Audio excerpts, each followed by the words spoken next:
Hello, welcome to the Make Life Great Again podcast, the show where we talk to guests who have made the bold move to relocate elsewhere in hopes of a better life. We'll learn about the migration out of state, from state to finish. From start to finish. I'm your host, Troy Zeman, and a former Californian who moved to Montana in 2021. I retired from law enforcement in California and moved out to Helena, Montana. And I'm married and I have two boys. Awesome. And I'm your host, Elizabeth Palavon. I am a mom of two, the wife of a law enforcement officer. I work at a real estate firm, and I'm a native Californian who wishes I could move out of state, but I have to stay put because of career obligations. And this is the Make Life Great Again podcast. Welcome. How are you, Troy? I'm good. How are you? I am good. Right now I'm out visiting my parents, and they live in a town called Anza, California, which is a really kind of remote area in California. They live on a big 5-acre piece of property. So I'm just enjoying some away time from the city. Well, that's good because, the city down where you live is very populated. I moved from that area, and came up to Helena, and we only have a population of 35,000. And I also live on 5 acres, which is great because we actually live outside the city. So we even have less population. We actually live in a national forest, and it's super nice. So the weather here is not as great as your weather. I hear the weather down in California is very hot, or was very hot, and is starting to cool down. Here, we're having a big, we were warm for us. We are at 40 degrees. Okay. That's warm. That is warm. I think your normal Californian would be like going into hypothermia at that temperature. We would definitely have all of our winter gear on. Yes, I agree. I think right now we're actually just started the week, and we are going into a freeze. So we're going to be in the negatives for a couple of days this week, and that's going to be our cold time. Gotcha. Well, so in California, our weather, people think like, wow, California weather, it sounds so fantastic. And it is, don't get me wrong. But I will say, we don't have 4 seasons. We have like 2 seasons, which is warm and hot. But we also have this weather pattern that happens that is very erratic, where we have really erratic weather, where it will be super hot, like 90 degrees. And then we'll get Santa Ana winds, super windy. And then it will get freezing cold and raining, not freezing, but the temperature will drop like 30 degrees in a day. And it really kind of jacks with your body and your system because you're going from hot to cold to hot to cold. So I do envy the consistent 4-season weather where you're not having this jerking back and forth. Well, I would say this. I think that we have the same type of weather in a sense because we're on the West Coast, just like you are. And the reality is that, we're going to have a negative 5 degrees in a couple of days, and we were at 40. So we're kind of having the same weather pattern. It just doesn't get as hot here as it does there. Yeah. And it doesn't get as cold there as it does here. So, but it still is, me and my family figured out that it's not really that our blood gets thicker and we're more used to the cold. It's just that gradually it gets cold. And so when it's 10 degrees and then, in a week it's 30 degrees, it's nice and warm for us. So the gradualness is important, I think. Yeah. Talking about newsworthy events, things that have happened in California, and it's very typical for California. We actually had a wildfire last week. Oh, I heard. Yeah. So we had a wildfire in Laguna Beach, which is just south of where I live. And it was very scary because it came right next to these big, beautiful homes in an area called Emerald Bay. And Laguna Beach actually had a huge fire. I think it was maybe like 20 years ago where they lost a lot of homes. And so this is unfortunately part of living in California. You do have to deal with the wildfires. Is that something that you guys are encountering at all up in Montana? No, we're not getting into wildfires. We're actually doing a lot of the U.S. forestry right now is doing preventative burns. Okay. But they're very small, very contained, and extremely safe. And really the big thing right now in Helena for my friends and the people that I've talked to is the fact that it's 40 degrees and the ice is starting to melt on the Missouri River and the lake here. And the ice fishermen have got to get their fishing done before the ice melts. That's the big news. That's the big news. Right, right. Wow. What a change from California. I'm super excited for you to go into spring because it's so amazing to live somewhere where you actually have a spring, to like see those visual and environmental changes from cold to flowers blooming and birds singing. And it's super cool. So I'm excited for that season for you guys. Yeah, me too. We have a lot of wildlife right now, but those wildlife can make it through the winter, and all the other wildlife is actually hibernating. So we're waiting, and it'll be fun to see them wake up and come out too. Nice. Okay, let's talk about gas prices. So this is going to be one of our normal topics that we talk about. So I'm sharing our screen here. So right now the national average is $3.53. Unfortunately, here in California, we are at $4.73 for our national or our state average. And then looking at Montana, you guys are at $3.44. And then our guests today, they're from Washington. We'll talk to them in just a minute. They are at $3.97. So definitely a nice change for them, almost $1 less up in Washington than in California. So definitely feeling the pain at the pump. And in fact, last time I filled up my gas tank, there was a crazy person like within 20 feet of me, just screaming obscenities the whole time with my kids in the car. So there's that too. There's that too. Yeah, there's yeah. that. I think one of the things that we have to take into account when we look at gas prices is the fact that I get better gas mileage here in Helena than I did in Orange County. And that's the reason. The reason is because I don't have to sit in traffic. Yeah. And if I want to go 5 miles, I don't have to go through 3 or 4 signals either. I don't sit at those signals. So there is not only is the gas price lower here, but you actually get better gas mileage here because there's just not as many signals. There's not as many people that, you don't have to sit through. If I get on the 15 here, you just do 75 miles an hour the whole way. Wow. There's no stopping. There's nothing. Wow. So that's so nice. So we take that into account too when we talk about those. Yeah.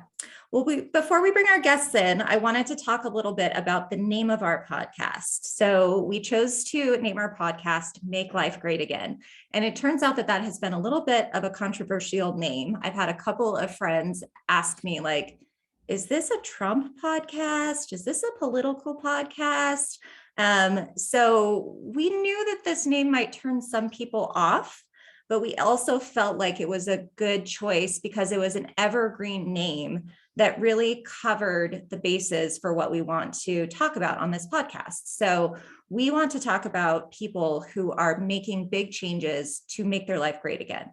And while this is not a political podcast per se, we know that as people are moving from areas, it may be motivated by politics. So that might come up during our podcast, but we just want to clarify that we are not specifically a political podcast and that's really not our goal to make this a show about politics. I feel like there are enough of those out there. There's plenty of those. But again, we just want to mention it's probably going to come up in conversation. So do you have any thoughts on that, or do you want to add anything as to why we chose our name? Yeah, I'll definitely add on that. I agree that that's exactly what we wanted to do, is make this an open forum for people to talk, knowing that there are going to be conversations that we have on this podcast that can be political, can be, there can be conflict involved in those conversations, but I am a very conservative type of person. So there might be a conversation that we have, but there's no reason to have an only political forum here. It really is about people making their life great. And as we know, since 2020 and COVID and all of these ideologies that have been going on through 50 states of the United States, including the federal government, that there are people that are making decisions to try to better their life. They're stuck. It's hard. The last 2 years have been tough on many, many millions of people in this country. And we're here for a platform to allow people to talk about how they're making their life great again. And upon that, other people listening that can maybe take things from those conversations and then make their life great again. And that's our hope in this whole podcast. Yeah, we really want to empower people to live the best life that they can. And hopefully your story last week inspired people that you are never stuck in one place. You can always do something to make your life better. Nobody is ever stuck. And even though it might feel like it, there's so many obstacles to improve your life, we want to encourage you. You're never stuck. So yes. On that note, yes. On that note, let's bring in our guests. Let me go ahead and bring them in. 1 second. They're waiting in our waiting room. All right, we had our guests coming in. Looks like they may have turned their camera off. Hello, hi guys. Hello, how are you? We're great, how are you? Doing good. Good. Stay here in Washington. Wonderful. Well, let me introduce our audience to our guest today. We have Kamerly and Alberto. Kamerly and Alberto moved from Irvine, California to Redmond, Washington. So welcome, guys. All right. Hello. Hello. Thank you for being on the podcast. Thanks for having us today. So why don't you guys start off by telling us who lives in your house so our audience knows what your house demographic looks like. So it's Kamerly, our cat, Rory, and me. Okay. Okay. Perfect. So the cat is in charge. Definitely. Where is the cat? Because we want the cat to make an appearance on the podcast. I'm sure she'll show up, but she's hard in a nap right now. Okay. Cats somehow know when you're recording something, and they, of course, have to make an appearance. Always. So why don't you guys tell us a little bit about how long you lived in California? Well, I lived there most of my life, so for 33 years. And Alberto? I think I lived for 9 years, probably. For I 9 moved years. I lived in Mexico, then I moved to California. Okay. Oh, very nice. Very nice. Wow. And in Irvine, when you guys lived in Irvine, tell us about that city and how you enjoyed it, or the things that you can educate other people about the city of Irvine. I really was surprised at how much I liked it. Like if you would have told 20-year-old me, I would have hated it, but it was so convenient. We lived close to the Irvine Spectrum, so we were able to walk there. We could walk to Whole Foods, and then it just being so nicely located, like right at the 405 down to Laguna. So you really couldn't ask for like a better area. Yeah, great location. If you're in Southern California, it's definitely a great location. Oh, that's great.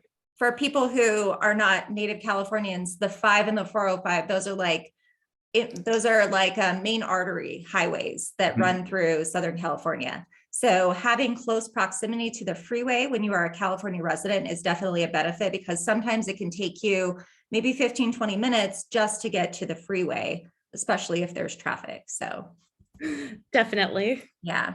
How's that 405 and the 5 compared to Washington's freeway? We have those two Yeah, we here. still It's have just the funny. 405 and 5. Yeah, it's the same 5. Yeah. It's the same 5, definitely. It goes all the way from Mexico to Canada.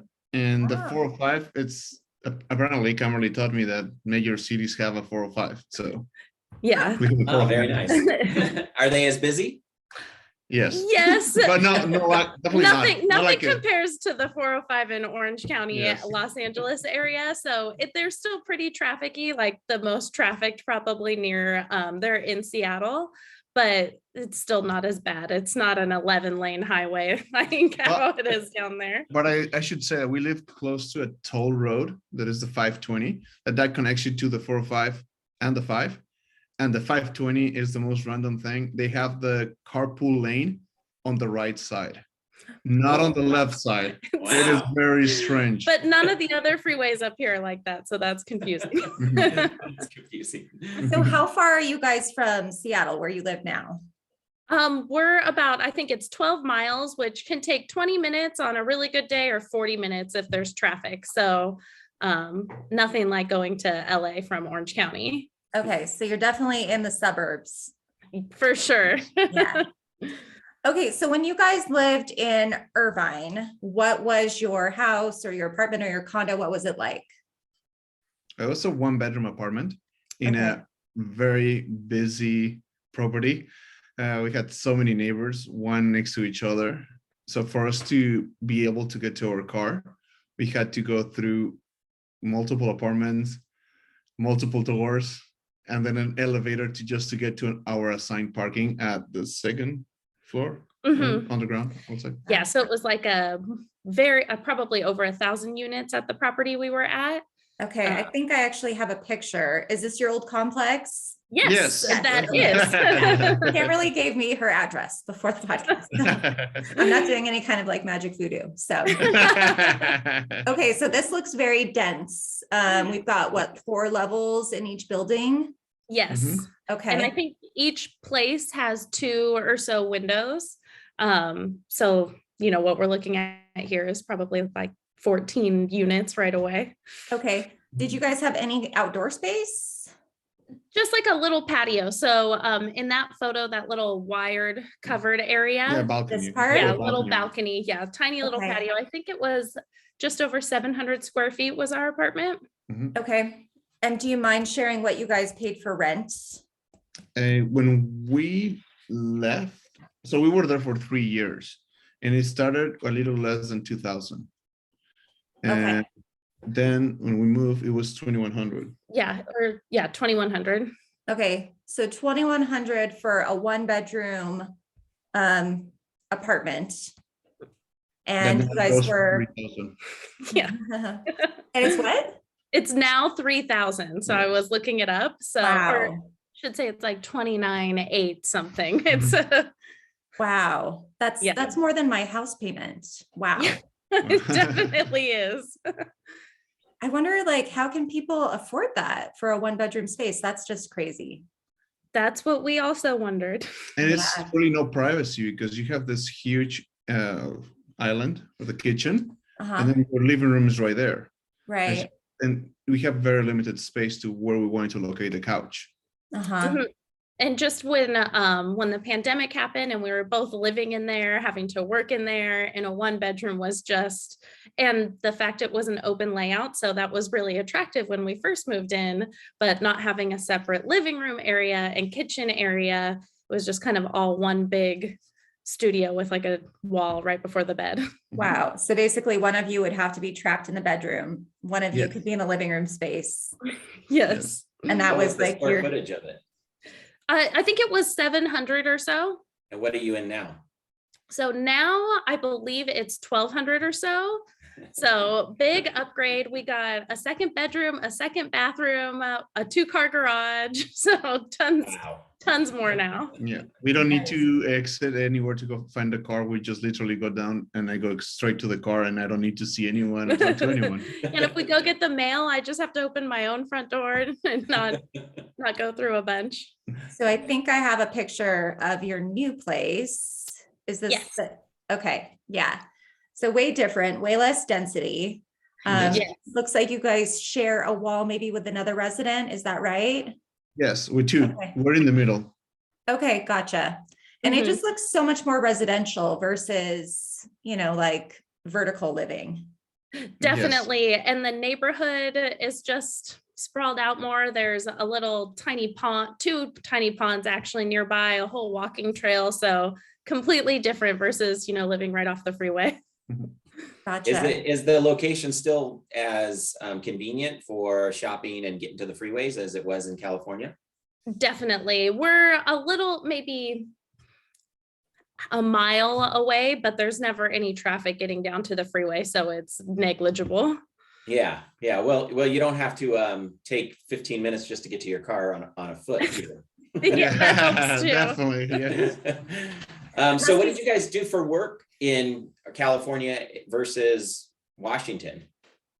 Want to go first? Yeah. So I used to work as a travel manager in Irvine, and it was fantastic because of the location. I could just walk to the office.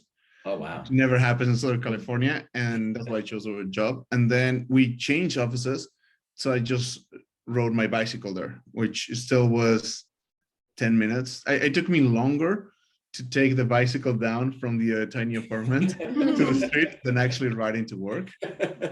So yeah, that was what I used to do. Yep. And in California, I was a training manager at a small luxury brokerage. And lucky enough, when we decided to move, they allowed me to move up here. So I still work for them in California. Oh, that's great. Yes. That's And really nice. Full disclosure, Kamerly and I actually work together, so. Now, Kamerly, since my wife did the same thing when we moved, and she was able to keep her California salary, even though we live in Montana now. Were you able to do the same thing? I was. great. So it's been awesome. So Yeah. our dollar goes a lot further just alone on the space, but then not having to commute, because in California, I was probably, I think 8 miles from the office, but it's still coming home would take me 40 minutes just because of stop and go stoplight traffic. I couldn't take the freeway there. So that, I mean, I get an extra hour and a half a day. But also, I must say that, well, it worked out because I was laid off during COVID. Okay. So it worked out for us to move. And the best part here is that there's no income tax. Oh, that's good. So the same money that she will make in California, even if it's $3 more, still $3 more that the state will take from you. Right, Yeah. right, right. That's good. Yeah, that's fantastic. I know, Troy, that was one of the reasons that you chose Montana was because of the change in income taxes too. So I think that that's a big factor for people thinking about moving. Yeah, and the income tax is it's a great savings when you compare it state to state, but we also had to take into consideration that federal tax, which is the higher tax anyway, is the one that actually takes it. But for our guests today, Kamerly and Alberto, they're probably saving somewhere between 9%, where Shannon and I are only saving 2% in income tax for state. Okay, Oh, wow. that's an interesting difference between Montana and Washington. Yeah. So Kamerly and Alberto, what made you guys start to think about leaving California? Oh, well, I've always wanted to live up here. So I visited here in 2008 and kind of always had my mind on living up in the Pacific Northwest, but jobs, family, friends, all the good reasons kept me in Southern California. And I met Alberto down there. And so the opportunity just came up with him having been laid off. It was just like, hey, if we don't do it now, if we both get jobs, we'll never move. And then I approached my job and asked if we could do a trial run of working remotely, because no one really had before. But since we were right in the middle of the pandemic, we really took advantage of that, kind of made the best out of the whole quarantine situation. Mm-hmm. So who started that conversation? Was it you, Kamerly, or was it you, Alberto? Well, the thing is, I didn't ever like Southern California. I never wanted to live there. Okay. So life took me there because of education. So I had to finish my college degree there. Then I met Kamerly and we stayed there. Mm-hmm. But I always wanted to live in a place where there's rain, cold, Okay. trees everywhere. Yeah. That being said, she knew this area and I was like, okay, so it's a no-brainer for me. I'll just go to a place that I've never been. So, Yeah. So you had never been to Washington. You just No, took never. her word for it. Yeah. Yeah, so I'd say it was like a team effort of kind of coming to the decision of, I knew where he'd want to go. He knew he didn't want to stay in Southern California. Mhm. So, yep, he came up here with blind eyes. Yeah. I mean, just pictures and looking what was around the area and it's like, okay, it looks like it's green. Why not? You Well, must I really tell trust you- your wife. So kudos. Yeah, kudos. I tell you, this is why we have this podcast. It's exactly what you said, Kamerly, was that during the pandemic, people fell into a place, sometimes even a despairing place, and they made the best of it. And you guys made the best of it, understood what you guys were involved in, instead of just standing there and complaining and saying, oh, the world's falling down and the sky's crumbling. You guys made a decision that's going to better your life. And that's what makes this podcast great, is that you made your life great again. And that's what we're trying to hit on these podcasts. So that was great that you guys were able to do that. And I will tell you this, my wife and I moved to Helena, Montana with our boys And that was on a knee-jerk reaction. And neither one of us, no one in my family knew anything about Helena. We just showed up and bought a house. So, that's awesome. That's so cool. so we're learning every day about how to live here and assimilate into their culture here. Nice. So one thing I want to know is when we moved, my wife and I moved with our boys, our whole family is from Southern California. I don't think we have too many people outside of Southern California. And it really impacted our friends and families' relationships for the first few months, even before we moved. But after we moved, there was a lot of contentious interaction with our friends and family. Did you guys have any of these things with your friends and family? Not so much. I think because it was right during the quarantine time when we told everyone. So we were used to doing these video chats and things. I think mostly people were more excited for us because they knew how much we wanted it. So I still have two brothers in Southern California, and they were like, oh, finally she can shut up about it and go do it.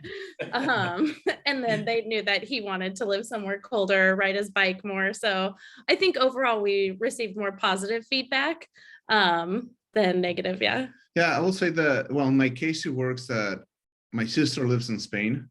My mother lives in Mexico City, and most of my family live there too. So I don't really have family in the US. So except for my wife, of course. And that helps a lot.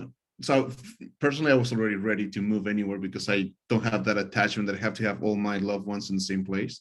Yeah. So I'm already used to the interaction through WhatsApp and just connect with text messages, phone calls here and there. And also helped that I talked to her parents years ago that we want to do this. What do you think about this? And then the reaction was like, well, we're moving to Arizona. So they were not even in Southern California anymore. So that worked out. I think that definitely helped us finally pull the trigger, is that my parents had moved to Arizona 2 years before we moved here. So. Oh, that's great. Did they pressure you guys at all to come to Arizona instead of Washington? Oh, yes, of course. But no way. No, desert versus the rainforest. No, there was no question for us. It's like the pressure is about going for Christmas to Arizona. And I'm just like, I have snow right here. Why would I go to Arizona? I would have liked Christmas. Yeah. We had the same feeling this year. So Alberto, though, you probably kind of went through a change already from moving from Mexico City to California. So that was when you were dealing with your family and friends. And then this one was just a much easier move. Yes, definitely it was. It's just particularly because having the emotional support is a wife and a cat, which she's here next to us now, but you can hear her munching. She woke up from her nap. She'll be here in a second. So it definitely helped the experience that I had, but also Kamerly lived in London before. So she knows what is to change completely, leave the family behind and just have friendships from the distance. So I think we mentally were both prepared for such a big change in our lives. Yeah, so, that's a great thing that you guys were prepared for that, because I can say there's a lot of us that moved out of states and we weren't prepared for that. And that was something that me and my wife, we're still going through that, trying to mentally grasp all the things that we did. And it's a tough thing. So I'm glad you guys were prepared for that. So were there any emotions that maybe surprised you guys as you started the process? Obviously you're sad to leave your friends, but like what were the emotions that you guys were feeling once you said, yes, we're doing this? So excited. And I think for like a full year of living up here, we still felt so excited. Or we were on a hike this morning going like, oh, I can't believe we live here, but just joy. We feel like we've extended our lives by moving up here because we can get outside and enjoy nature in a way that we just couldn't. Oh, she made her appearance. Yes. Here. We can start the podcast now. Yeah. And also like right now it just started raining. So that makes me very happy to be able to see the rain. Yeah, I think mostly it was a little nerve-wracking and stressful, of course, like going through our stuff, but we knew that our lease was going to be up in September. So we kind of started packing small in June. We didn't know where we were going to go at that point, if we were going to move somewhere else in Southern California, but I think taking a very long time. I mean, we were in quarantine, Alberto wasn't working, so it was like kind of a slow and less stressful than any other move I've had in my life that was closer. Yes, Because usually those are like a panic over a weekend. yeah, no, so we did it over 3 months. I packed everything over 3 months. I bought a lot of the storage beans from Costco. So Oh, it yeah. helped. Imagine for 3 months in our tiny apartment that we said, Yeah. with boxes everywhere. So I just had to, because I had a lot of Legos that I had to put apart. So it was a long time. I think it was Wait, perfect. did you say Legos? Yes, I They did. did. Okay, literally Legos. Okay. So, you know, when you get older, you're finally able to buy the things that you couldn't buy when you were a kid. So that's what happens now. Yeah, and you know that you put them together and then they won't break. Yes, exactly. Exactly. Nobody will be playing with them. No. Nobody plays with them.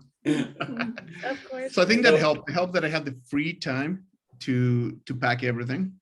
Mhm. Yeah. So that, and the emotion, I think it was more about, to me, the most nervous about that I was about is the drive here, because we had the cat in the car. Then the stress of, is the cat gonna get sick? Are we gonna get sick? So try to be as careful and clean as we could, and just literally just stop for a little bit of time, and that's it. So I think that was the most stressful. Yeah, I think so. And also it was a little stressful finding a place. So once we got the yes, we could move, doing searches while being remote. So we knew we were either going to like rent an Airbnb and then find a place, but every day I was still, you know, on Zillow and all the property websites searching for something. And then we happened to find this place, and it was for rent by owner. And so we just called her up, and it's worked out great. We'll stay here until we can buy a house in Wow, that's about a year. great. That is great. All right. So what was it like leaving your job then for Kamerly? For me, well, since I was doing it remote and I was going in just a couple days, so we were out of quarantine and I was going in part-time. It was definitely hard. I like to be around people and talk to people a lot. My job is like a teacher, so that's kind of a part of it. But being able to do it digitally has made it not feel, I still feel close to everyone. But pretty soon I'll be back every 4 months, which is just the amount of time for me to be in California. Yeah, no, I agree. I still get a taste of it. Yeah, I think that's great that you still feel close to your coworkers moving from an office to a remote, because we know people that did that and they felt like they were so isolated that they couldn't, you know, you can talk to people on video and stuff like that, but it's so much better when you're right next to each other and you can go have coffee together and things like that. And we've talked to people like that, and I'm glad that you have that connection still, even in a remote situation. Definitely. It must be like my early days of, you know, being in high school using AIM chat. So I keep the work chat to keep in touch with all my friends and, you know, hear the good workplace gossip and all that stuff. How did you guys choose your specific city that you ended up in? Oh, that's a good question. Okay, so I've always wanted to work at Nintendo, and Nintendo is based in Redmond, Washington. Okay. So I looked, of course, I tried from distance for years and nothing happened. And so I was aiming for that. And then we realized, like, okay, so Seattle is going to be really hard to find a parking spot. And also I knew somebody that lived in Seattle that I used to work with. So he coached us of what neighborhoods you can look in Seattle. Okay. And then I realized, like, well, Nintendo's in Redmond. Why don't we look into Redmond? It looks, and so I basically planted the idea into Cammy's head, and she did the research for houses in Redmond. Yeah, and we knew we wanted to live kind of outside the city. And I have some friends that live up in the area, and we live around Lake Sammamish, and there's a couple communities. There's Issaquah, Sammamish, Kirkland, and here all around the lake. And any of those would have been good, but like that's where we were kind of honing in our Zillow, search was around the lake. And then this one came up, and it's been perfect. Nice. Yeah, that's great. And I work for Nintendo too, but I do it through the Wii. He's an So unpaid intern. how did moving go for you guys? Did you guys move with a moving company, or did you guys rent a U-Haul or a rider or something like that?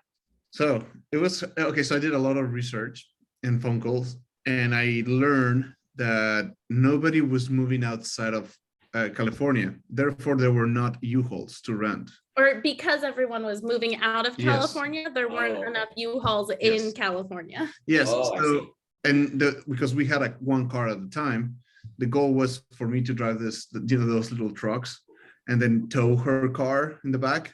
Yeah. That was the whole idea. And then another idea was, okay, so what if she drives the other car, then I drive the truck?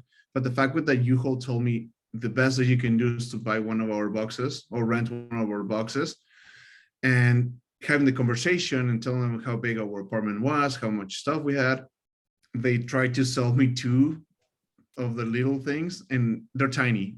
I realized that this is too small for everything we have. And those are the trailer boxes that you hook up to a trailer ball.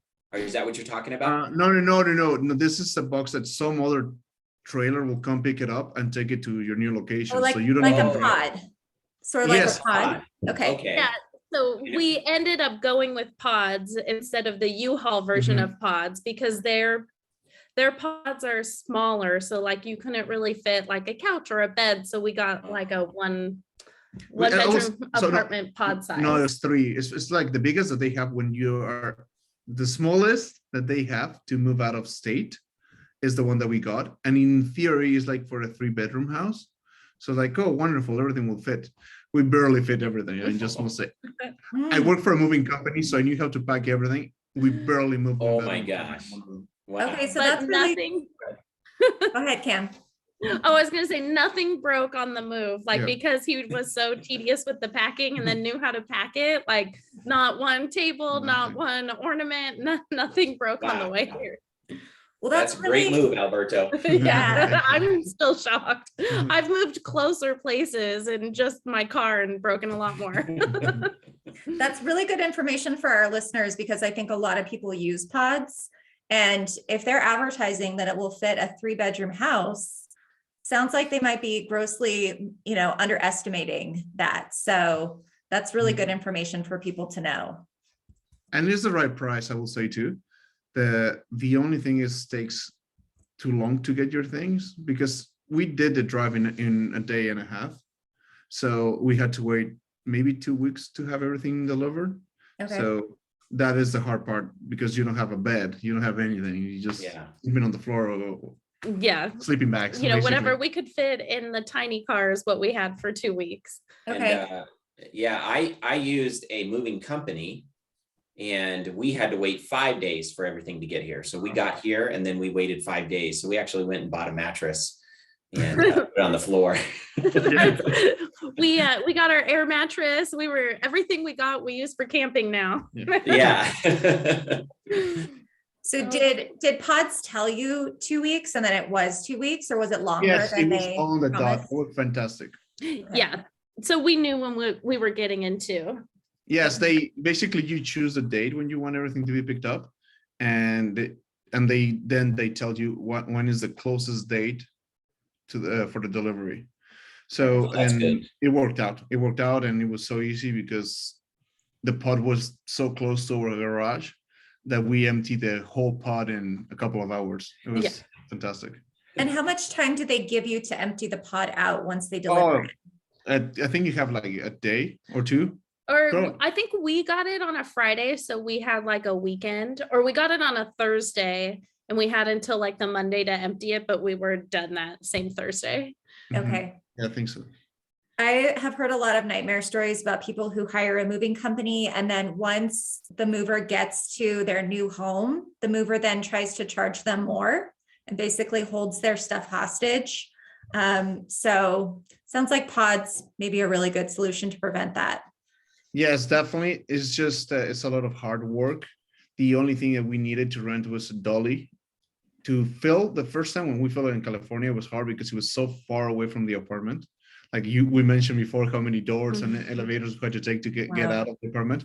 So it was Mhm. really hard to fill it up. But if you get a dolly, and we rented one at Home Depot, it's so easy to fill the whole thing. Uh-huh. Yeah, definitely a lot of work for Alberto, though. I was cleaning up, every after the box left, cleaning, getting the apartment back in shape. Do you So when guys you- mind, do you mind sharing how much that cost for the pod? Do you remember? I think it was I think it was 2,400. something like that, or a little bit over $2,000. Yes. Okay. And because I kept increasing after calculating what could happen or what, I kept increasing the insurance just to Uh-huh. be safe. Okay. And like I said, nothing broke, so there was no need for an insurance claim. Right. But Make never sure that know. all your Legos made it there.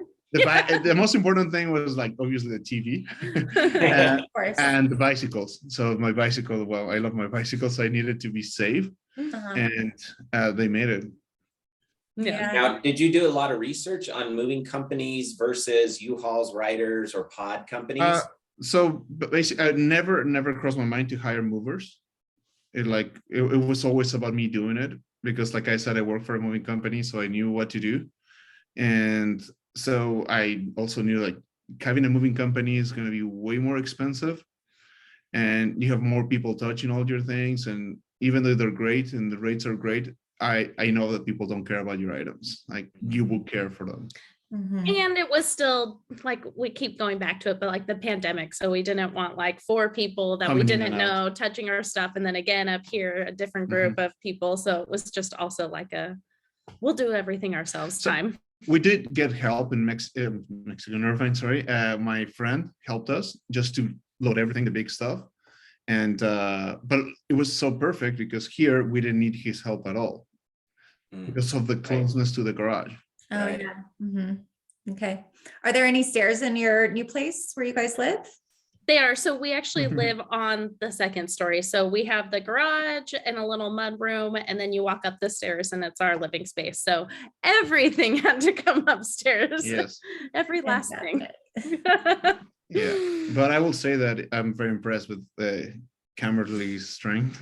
She was able to help me carry the hardest thing of all was our bed, because we have one of those electrical frames that it goes up and down. So bringing that up was really hard, but it Mhm. worked out. Yeah, that's great. Well, kudos to Kamerly. Yeah. I'll say my mom taught me that just get it done skill. So how did your cat do? Like, what was that process for you guys? She was pretty good. She's not never been in a car. So she's been in a car quite a bit. When we would go back to Arizona for Christmas or to see my parents for a couple days, she'd always take like a 6-hour car trip with us. So this was 20 hours. So it was a little more worrisome, but that's why we stopped in Northern California so we could spend the night. She could use the restroom. I made sure I talked with the vet, like how long she could go without getting out of the car. And I think it was like 12 hours. So she was just in a cage. She did okay. The first couple days when we moved in, she was definitely out of sorts. But once our furniture got here, just like us, she was totally back to normal. But I'm sure being in a new big empty space that didn't smell like her was, Mhm. the biggest frustration in life. Yeah. Yeah. Yeah. I will say this, what we did with our cat, I know you guys aren't moving, but for the listeners, we actually bought a very large dog carrying, and we put our cat's cat litter in it. Next to the cat litter was her bed, and then she had her water and food towards the front. And that allowed her to go to the bathroom at any time. And she, fortunately for us, didn't even cry one time during the whole 15 hours of driving. Wow. That's awesome. I Oh. wanted to do something like that, but I have a 2-door Hyundai Elantra, so she got her little cage. Now we have a bigger car. She'll get the whole back seat if we take her to her again. So now that you guys are settled in, how are you getting involved in your new community? Are you meeting your neighbors? Are you making friends? Alberto, I don't know if you have a new job. So how are you guys getting involved? So I work at Costco, at one of their locations, but not for very long. I got promoted to corporate, so I started in 2 weeks. Congratulations. Thank you. Oh, And I met really nice people. Like it is incredible how I will say the quality of the people. They're very present. Mhm. They're emotionally present, I think, when you interact with them about what makes you sad, what makes you happy. So that is a really good connection. I still think it's more of a surface connection because it's just at work. It's not outside of work. Okay.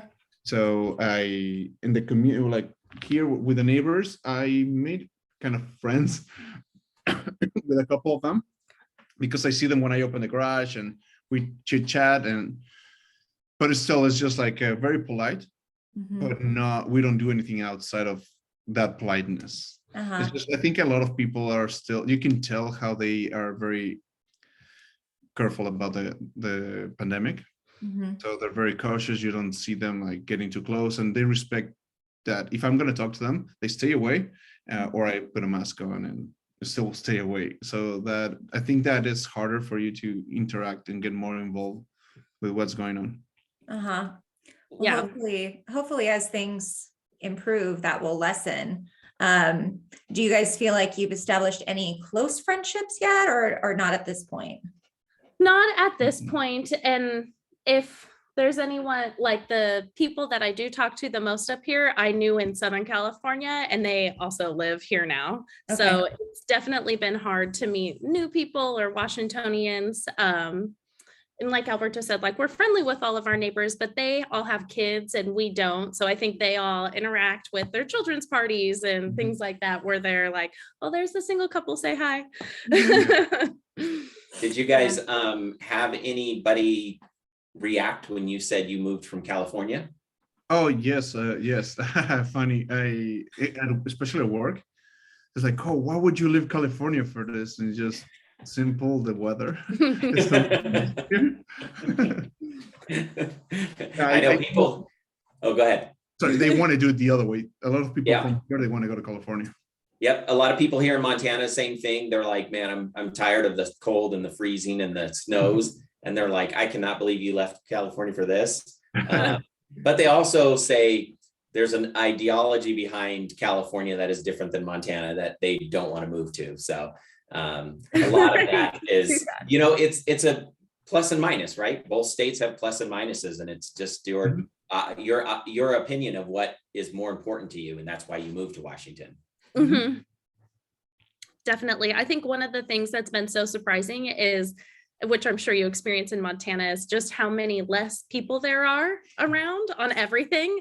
So like going into Costco, you know, there's always that huge line for returns in Southern California. Like we've never seen a line at our Costco for the returns. And it's still, I mean, it's a big state. There's still 5 million people and we're still like pretty close to the city, but in comparison to Southern California, where there's, I think, 28 million, it's just, it just seems like there's no people around. Yeah, you're right. And just to let you know, California is 39 million.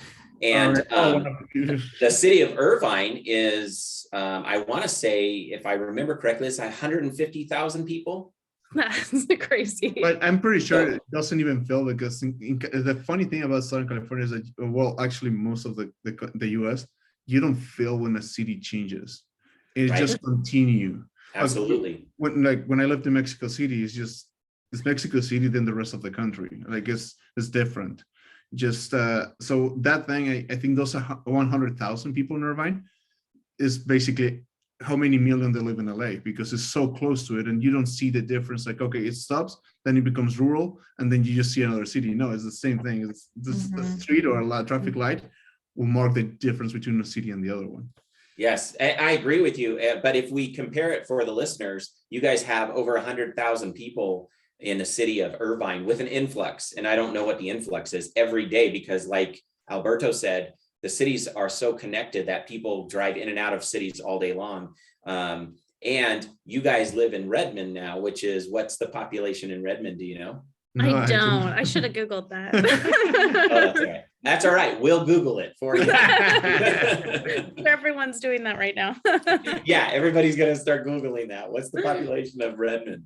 While he's Googling that, I'm gonna say like Costco always comes up in our podcast. I feel like that's gonna be a new topic for us. Like, what's Costco like? And that's a good barometer for your quality of life. It is particularly. This is a huge difference. Is the Costco is my favorite store in the entire world, so it has nothing to do with me working there. I truly love Costco, and what I noticed is that in Irvine, every time we wanted to return something, they will ask us why. What is wrong with it? And there's so many questions. Here in Washington, they don't care. They accept the return, and I just give them the reason because now I learned that it's better to tell them why, because they know that they should not have this product anymore. Or to keep it, but they don't ask you. You can just return, and they smile and thank you. Have a nice day. That's it. That's great. I think what I learned in Montana, because of my past career that I retired from, is that conflict in California is abundant almost every hour, if not half hour, 5 minutes, depending on where you are. You're constantly involved in conflict. And that ranges, of course, conflict ranges from low to high. And so when you're involved in conflict a lot more, I think you have a little bit more of an irritation when you start talking to people. And so we found out in Helena that people don't have that irritation. They can actually listen to you and give you an answer that doesn't feel like you're being attacked. But I did look up the population of Irvine, and it's 273,000. Okay, that sounds more accurate. And Redmond, Washington, is 65,000. Oh, Yeah. So yeah, we have a third. So you can see how the conflict doesn't happen constantly in lower populated areas like that are actually spread out too, because people don't have to worry about other people getting in what you can quote unquote their space. That's so true. We were talking about this podcast. I was like, it's just like less stressful being here. And I think it goes back to that conflict. It's just easier to do everything. Like going to the post office isn't like the last thing on my to-do list where I know it's going to take an hour. It's down the street. It's going to take 10 minutes. Like no big deal. It's just very relaxing. More, I wouldn't say it's like a slower life. It's just more relaxing. Well, I agree with you. I think, go ahead, Alberto. I will say that because of what it was for me to grow up in Mexico City, it is competition. In Mexico City, like in Southern California, you have to compete with other people for everything. And we're talking since you're in school, because there's so many people. And I think that what you're saying, the conflict is part of the competition to be the first of everything, be the first at the line at McDonald's, for example. And it's that whole thing here. On the other hand, yes, there's 5 cars in front of you, but like they will get to you and they get to you, and it's not that stressful, except the person in front of you orders for 20 people. Then yes. I agree with you. And I think on that is that's exactly right. It's not just the conflict, but the competition. And if you, like you guys said, you love Costco. We go to Costco constantly, but the Costco that I go to now, I can actually go into Costco, grab the item, get through cashier, and get back to my car within 15 minutes now. Wow. That's crazy. Let me tell you something. And this is the most fantastic thing. And in Southern California, we didn't have self-checkout at Costco. We have it here. And even though I do cashier sometimes, I will tell people there's self-checkout. Like you have 3 things. Like you can just go there and it's faster. You don't have to wait online. And with us, we just do self-checkout all the time. Like there's no need to interact with the cashier whatsoever. Yeah. Do you have self-checkout in Montana? We do. Wow. And so when my wife sends me to go get 1 or 2 items, I do that. But when she goes with me, we have to go through the cashier because we got too much stuff. Your double baskets. So Alberto, now that you're working for Costco corporate, we are looking for sponsors. So clearly you're fans of Costco, just putting that out there. Okay, sounds good. You might know a guy. So you guys did talk about and mention those COVID worries that when you guys moved into your new house that you guys had with your neighbors. How is it different from California's way of community COVID relations with Washington's, or at least Redmond? Well, I think the restrictions are the same. Or up until about a week ago, like the same things were the same, but people respect them more up here than in Southern California. Like they follow the rules. In most places, like most people you see with masks on. A lot of times if the kids are out playing at the park and they're outside, all the kids still have their masks on. And completely different versus going to Southern California and like the signs are up, but no one's wearing a mask. All right, well, that's good. Here, what we saw, the difference is that people weren't as judgy. So if you wore a mask, people didn't look twice at you. And if you didn't wear a mask, people didn't look twice at you. Everybody just kind of felt like you're on your own of whatever you want to do. So it was nicer here because we didn't have people yelling at each other in a line because somebody didn't wear a mask. And, we didn't have that conflict here in our city either. So that's good. Yeah, that's really good. I think they probably judge you when you don't wear a mask, but nobody's like that aggressive about it. No fights in the supermarket for not. It's just, you just wear it. Also, it's like this time of year when it's colder. So it's only in the summer that it's really a problem. When it's cold, it's actually like nice. I'm sure as out in the snow, I don't even hate the mask on cold days. Keeps your nose warm. Exactly.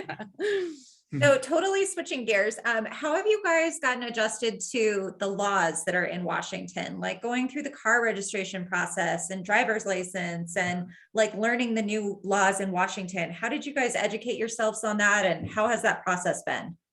So I think we use Google for mostly everything. And I had major California DMV PTSD. So I was putting off my car registration as long as possible. It's going to take a whole day of my life. I'm going to have to take off work. They're not even going to get it done. The inefficiency was what I had in my mind of every time of going. Then there's actually two different offices up here. So you do one for title and registration. You do another one for the Department of Licensing. Made an appointment at both, in and out of both in 5 minutes. Easiest thing in the world for your title and registration for your car. I got my plates that day. It was the easiest thing. It was a lot cheaper than in Southern California too. Everything about it was like the biggest culture shock of how easy those things were to get done. Wow. Another thing we've noticed with like doing different paperwork or stuff here is like if you show up at a government facility early for your appointment time, they'll take you and get it done early. They don't, I feel like in California, you get your time, maybe 15 minutes after your allotted time, they'll help you. Mhm. So. Well, there's we already knew about the income tax here, or the lack of income tax. Mhm. And there's one that surprised me a lot. And this is for the drinkers out there. There's a super strange tax on alcohol here. So for example, a bottle that will cost you $20 less in California is $20 more here for some strange reason. So when you go, it's very rare when you go to Costco that you have the sign with the price, and it tells you specifically there's 2 taxes on that alcohol.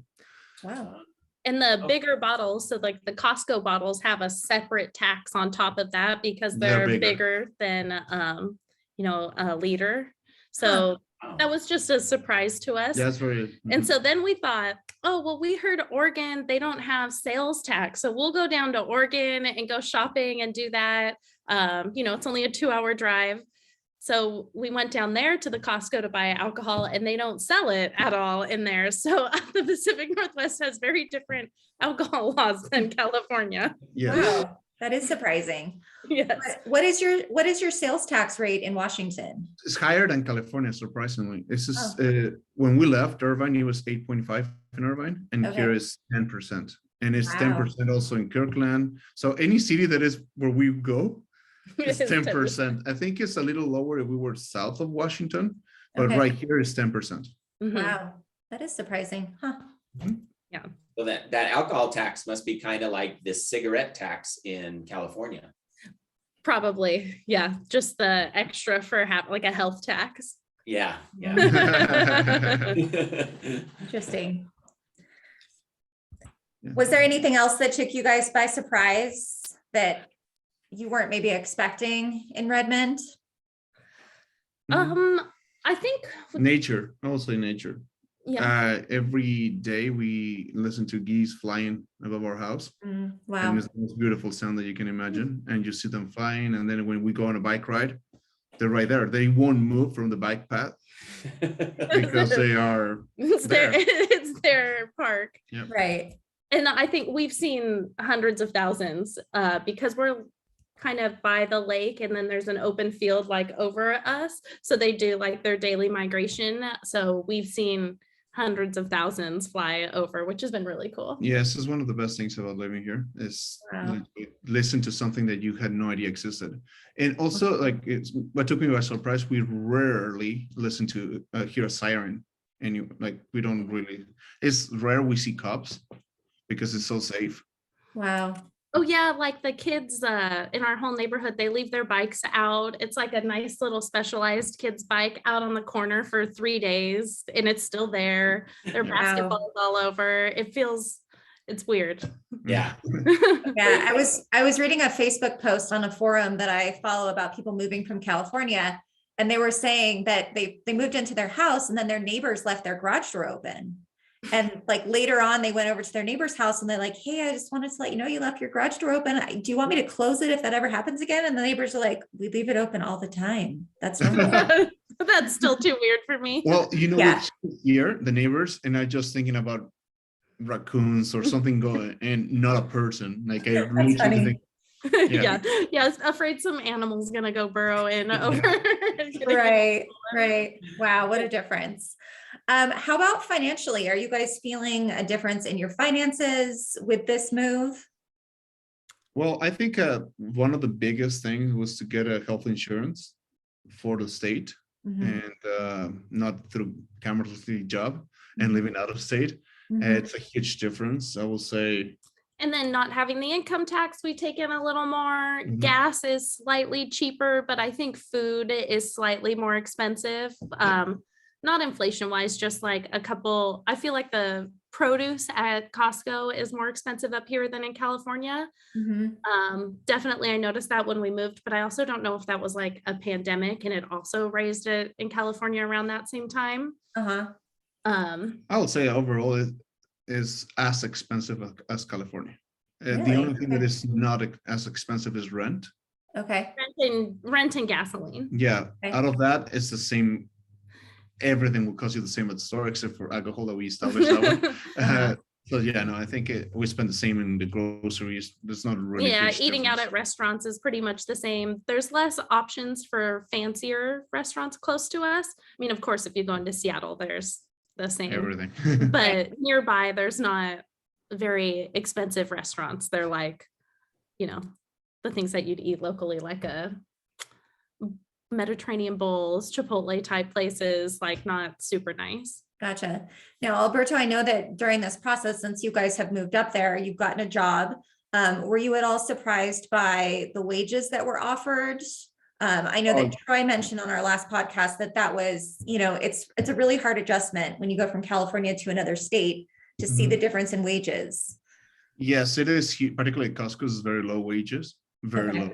So it's not actually competing with Amazon, which is local as well, Uh-huh. or FedEx. Now they start. I think FedEx starts with $21 an hour. Okay. So it is a huge difference. And honestly, right now there's no jobs. There's only jobs at supermarkets and packaging. There's truly not office jobs. Still, I didn't have luck finding a full-time job in an office. Oh. Until right now, now that I got promoted to corporate. Uh-huh. But yeah, so I think salaries are similar, but it's just hard to find jobs. Okay. Yeah, that's definitely a difference from California right now. So many places are hiring, like everywhere you go, they're hiring. But I will say it's more likely the entry-level positions that are being offered in California. Same with up here, I think. Like there's definitely restaurants, grocery stores, but not as much like a Office jobs. yeah. Professional. Yeah. professional office jobs are much harder to come by. Yeah. Yeah. Well, how did you feel emotionally once you got settled into your house and all the stress from moving? Like, were you guys just a weight off your shoulders, or were you like, okay, we got to hit this hard, hit the pavement running and go? I think my feeling was freedom, like it's completely the freedom of going out without having to see anyone or bump into anyone, because of now we live in a house compared to a complex, apartment complex. And the fact that behind our house, there's like a little pond, and there's you can pick up blackberries and eat them, like, no problem. So Just out there, there's blackberries. Yeah, in the tons of- summer, it not was- right now, but yeah. summer. Yeah, I think Wait till spring and the bears wake up. yeah, exactly. I think, yeah, it's what's interesting is that there's the seasons here, which I've never experienced in Southern California. So I had to get like 2 different wardrobes now. I need rain gear and snow gear. Yep. And then my spring and summer clothes, which are California all the time. And so just kind of like doing all the activities that go along with the seasons is fun. So like we picked up snowshoeing in the winter, we do hiking in the fall and spring, we do kayaking in the summer. So it's like everything is very seasonal. Gotta, and what's really cool is in the springtime, everybody plants their gardens, everything is green. You see people growing all their own little food, and it's just like a side project, but it's like everyone in the neighborhood because it grows so easily with all the rain up here. Wow. Do you guys have outdoor space now at your new place? We still have a balcony, but it's about twice the size of the other one. Okay. You guys gonna do a garden this spring? Oh, definitely. I started behind me. I have a little bit of arrow garden starting the seeds here. Nice. Awesome. So with the weather, Alberto, I know you talked about how much you love the rain, but have you guys had any of that like seasonal depression that's come through, or just feeling like the blues from it always being cloudy? Like, how has the weather affected you guys emotionally? I think what affected us was last summer. It was a heat wave, and it was we had to buy an AC, and before in California you have to have the AC 24/7. There's no like in between with maybe at night in December, maybe you don't need it, but we need it all the time in Irvine. So here that heat wave did affect us, I will say, because it was unbearable. I think we were over 100, right? It was over 100 outside, and inside our house was in the 90s for about 3 or 4 days, and just nobody up here has AC. So that was so the walls are not designed, the houses are not designed for that heat. Yeah, they're meant to keep it in, not let it out. Yeah. And I would say the first winter was like super fun. It got dark so early and it got light so late. Like it was very fun to experience it. But this year, the second year of having winter, I think was a little harder just because it wasn't like so fun and new. And so, on the shortest day of the year, it got light at, 8:45 a.m. and dark at 3:15. Wow. So it's just been an adjustment to be like, okay, I have to go out and walk when it's dark outside, just to get outside.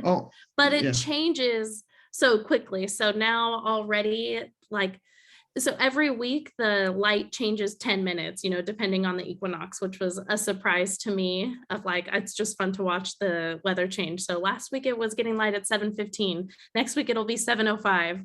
So it's pretty cool. And when I will call it a cultural shock. The first winter, we saw people working out with flashlights on their head. Like it was so weird to see people walking around with flashlights, like what's going on? But now we understand. Now we have them because of the time. Because you can't go, it's not light until 7. So if you want to get out, you need your headlamp.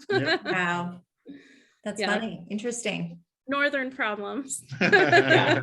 But the other great thing about northern problems is every now and then we get to see the northern lights up here. So you do.